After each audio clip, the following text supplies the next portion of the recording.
Hey guys, since it's Earth Day and I don't know how to plan anything, I had to share my favorite game on Earth, which is soccer, or they call it football in this book. This one is from the 2014 World Cup, so it's going to have some pictures from there. It talks about the laws of the game or the rules of the game. Alright, so football is the most popular game on the planet. Every day it's played by millions of people around the world, and many of these games are just kick-arounds playing on the field, the street, or in the playground. Right. Whenever there's a formal game being played in a league or a tournament, it's overseen by the referee and played according to the strict set of rules called the laws of the game. Here you got a picture of the old school soccer ball, some old players. Open it up. You got the pitch, the field, the corner flag down here. And then an example of a smaller field. And if we pull this down, it shows us the big field that the professionals play on. So a football match is played between two teams of 11 players. One of the players is the goalkeeper. The referee won't allow the game to start if there are fewer than 7 players on a team. So that's when you're older, you're playing 11 aside. You guys might start with some 4-on-4, some 3-on-3. One of the best players on planet Earth, Cristiano Ronaldo. We're not going to get into the Messi-Ronaldo argument here, maybe another video. Alright, and then their kit, their uniform is called the kit. We have a shirt. I got my soccer shirt on. You got your shorts. They call them stockings here. And then your footwear. So you usually wear some cleats or some indoor shoes. Alright, and then shin guards underneath the socks. There's a couple examples of some cool players. Ronaldinho, Brazilian wizard. Maybe Victor Valdez, Spanish goalkeeper. Who's that? Karim Benzema, the French. Alright. Oh, we all know this guy, the referee.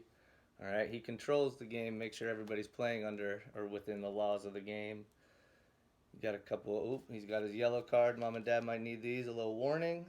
And then, if you need too many of those, you're out of here. Red card. Nobody wants to see those. Coach Mayo never got one of those, of course. The referee has assistant referees, and he might have the same uniform, but he has a different tool.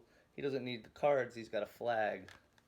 So here, pops up, raises his flag if he wants to communicate with the referee and tell him the ball went out of bounds, or maybe there's a foul that he could see. Alright.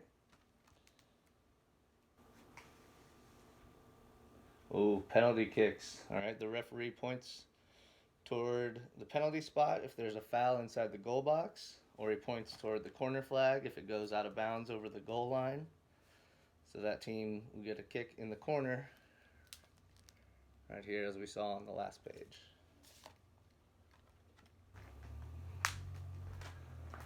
Here's our field. We got some guys trying to score a goal. The goalkeeper diving to block it.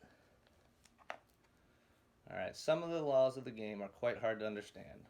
But don't worry, if you can remember the basic procedures outlined here, you'll pick up some of the more difficult points as you play. How long is a game? It depends on how old you are, but the professionals play 45 minutes. If there's a 15-minute break at halftime, and then if they have overtime, those can change anywhere from 5 to 15 minutes. Starts and restarts. Alright, to start the game, you might do a coin toss against the other team's captains. The winning team chooses the goal they want to defend, or which side, whether they want to kick off. The kickoff starts the play, and after a goal, the kickoff will start the play again. The other time you need a kickoff is halftime. So here's where soccer gets a little bit silly.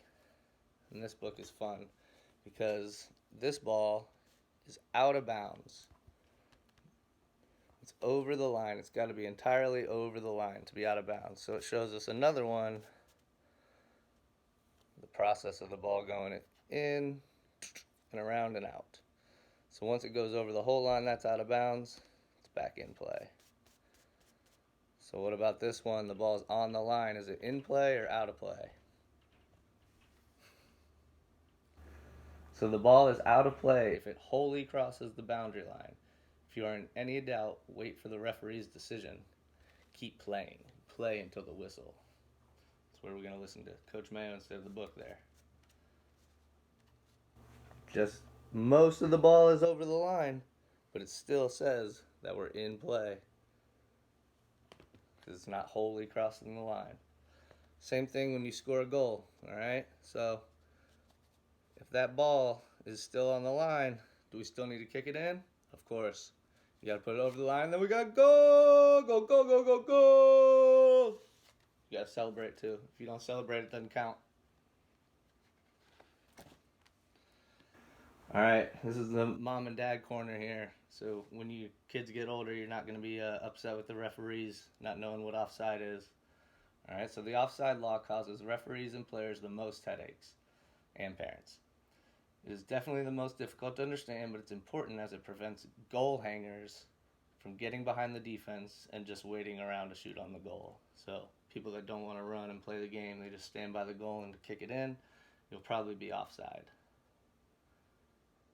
It is not an offside in itself to be, or it's not an offense to be in an offside position. The player is not in an offside position if you're on your own half. You can't be offside on your side. Or if they're level to the second to last opponent. Or if he's level with the last two opponents. Or the ball. So the second to last opponent means anybody not the goalkeeper. A player is in an offside position if he is nearer the opponent's goal line than both the ball and the second to last opponent. So the last field player. And this we got a cool little diagram again, the pop-up book and the pools. So you got the ball, you got the teammate that wants to run. He's trying to get forward to go score a goal. But if he crosses the ball or this player before, so he's technically past this guy before the ball's hit, then he's going to be offside. And if you look closely, the referee puts his flag up to indicate that he's offside.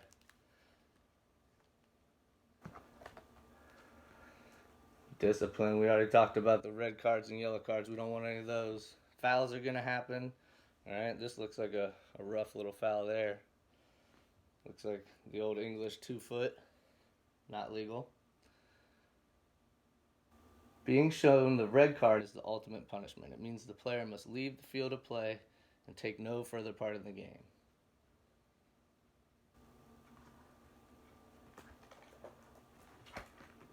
Woo. And if somebody does that in the penalty area, you might get a penalty kick. And here we have this player is going to shoot into the goal. All right. And so restarts, including penalty kicks. The penalty kick is awarded against a team which commits any of the 10 offenses for which a direct free kick is awarded inside its own penalty area. The goal may be scored directly from a penalty kick. Any additional time can be added at the end of each half or at the end of each period if extra time is allowed for penalty kicks to be taken. The penalty will be retaken if players seek to gain an advantage by moving into the penalty area before the kick is taken. So the goalie has to stay on their line. Nobody can run into the goal box before the player hits the ball. Deal? You got your throw in, all right? And here, when we flip the page, the player's taking the ball from behind his head, in front. He's got both feet over the line, so he's out of bounds. You can't throw it in if you're already in, right? Does that make sense? All right. You just have to put your hands on the ball behind your head, over your head. Boom. Throw in. Don't make your coach practice them. There's no point. Oh, we talked about the corner kick again. And let's go back to the best part. Goal!